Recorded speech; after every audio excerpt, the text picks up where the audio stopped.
If you still think that the Quest 3 is just mobile VR, these games will change your mind. These aren't just good looking for standalone, they're genuinely impressive. Today, I'm showing you some games that made me do a double take and might do the same for you. First, let's talk Into Black. Into Black is a space-based exploratory game that is also co-op, by the way, and it actually looks fantastic on the Quest 3. This game is built by the same people that did Resist and Gun Club, and it is probably one of the most impressive standalone games that you can play, especially due to the art style, the art direction, and the way that they've designed this game. There is so much beautiful scenery in the different areas that you end up in. Plus, there's some crazy space-based portals, and just trust me, this game is beautiful looking on the Quest 3. And not only that, it's not just beautiful, it's a fantastic game. There is a great story here, there's a lot going on, and it's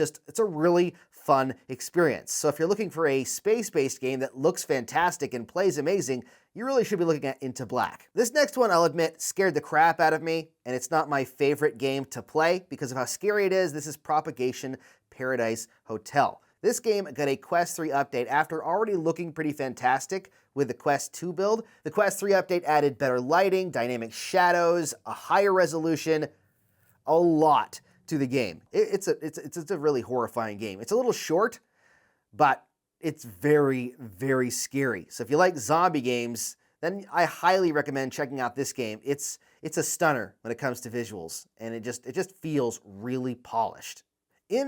Unchained has had a lot of updates over the years on the Quest, and the Quest 3 updates for this game have made it extremely, extremely good. They've added a ton of detail, shadows, lighting, resolution updates. Unchained is a bow and arrow archery game that it came out a long time ago, the original version of it, just regular in-depth. I think it might have been PlayStation VR it came out on originally, or PC VR, but then it got a Quest port a long time ago for the Unchained edition, and they've consistently updated this game, and it's a really great roguelike game. It's actually a roguelike game that I really enjoy. Allows you to upgrade, allows you to fight against different types of enemies in different areas. It's a very, very good looking game. So if you're looking for something that's challenging, but just looks stunning, and it's an archery game, this will tick all of those boxes, and it just looks really, really good. Undead Citadel is another kind of medieval game, but it's a zombie medieval game, or at least the undead, and you'll be fighting against undead enemies in this cursed citadel to play through this story mode. There's also like an arena mode, but when they updated it for Quest 3, not only did they add more resolution and a lot more detail, they added dynamic shadows. You can see in the footage on screen just how impressive that the updates that they did are. They look really, really good. Even better than I expected them to be. They've done a great job keeping this game updated. It's got some very vulgar language in it from the character, so if you don't like that, then you'll want to turn the voices off. But the game itself is actually pretty fun, and it's extremely polished, and it looks very, very good. Stepping away from the horror and the zombies, which I'm realizing a lot of this list has, which I guess is a good thing because dark scenes can look really good if they're done right. The House of Vinci VR, which is still darker scenes but not scary, is a great port of a puzzle game that's for PC, and it looks really good. Some of the rain effects are done really well. It is a shorter game. It didn't take me that long to finish, maybe a couple of hours, but the puzzles are fun. The visuals look really nice. It's really polished. It feels like you're really in that time period. A lot of the textures and the stone and the reflections and the rain, it all looks really good, and it does not feel like a Quest 3 game as you're playing through looking at what you're seeing. Plus, it's got some fun story elements and a cool story to it as well. This game is certifiably the most scary game in the world, apparently. Madison VR, not something that I'm going to play. I tried it. I jumped in and I was in the first scene and then I gave up because it was just too scary for me. But Madison VR actually looks pretty fantastic. That goes down to a lot of what they've done to the game.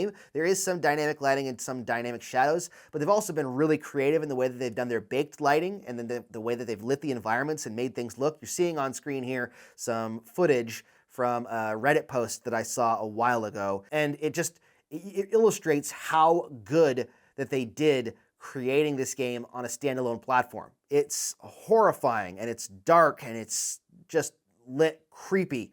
If you want a creepy game, then you're not going to get any creepier than Madison VR. Trust me. It's horrifying. I've watched gameplay, and I have zero desire to play it. Can't do another list like this without mentioning Arizona Sunshine, the remake, and Arizona Sunshine 2. Do they look as good as the PC VR or PSVR 2 versions? No, of course not. But they're freaking good looking on the Quest 3. With the updates that they've had and how they've made these games look, it's stunning how much they've done. Now, it doesn't always come down to how things look. It can be the gameplay too, and the way that they've designed these games, it feels so fantastic on standalone.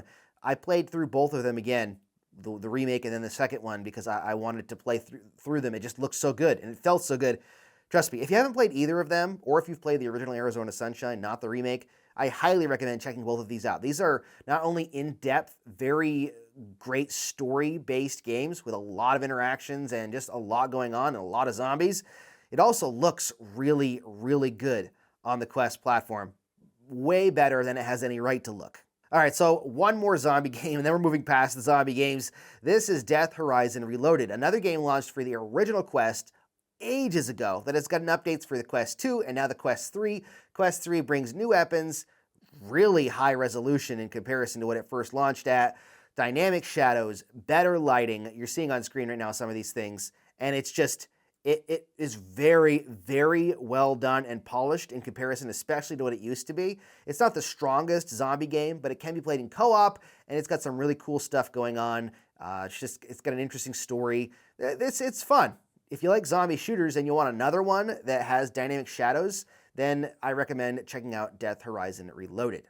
The Light Brigade is the only game that I know of that actually allows for specific settings for visuals, meaning that they have different modes. You can turn on a mode that makes the frame rate 90 frames per second, I think, or maybe it's 120, and then it keeps the graphic resolution bumped down a little bit and the LOD, or the level of detailed distance, down a little bit to compensate. Or you can jack up the visuals and have them be really high resolution, have there be shadows, have there be a longer draw distance, and then that brings the frame rate down to a more manageable frame rate to offset that. It's the only game I know of that has options for that, and to have that on a standalone platform is pretty crazy, and it looks amazing doing it, especially if you put it on like the fidelity setting or whatever they call it in that game. I can't remember.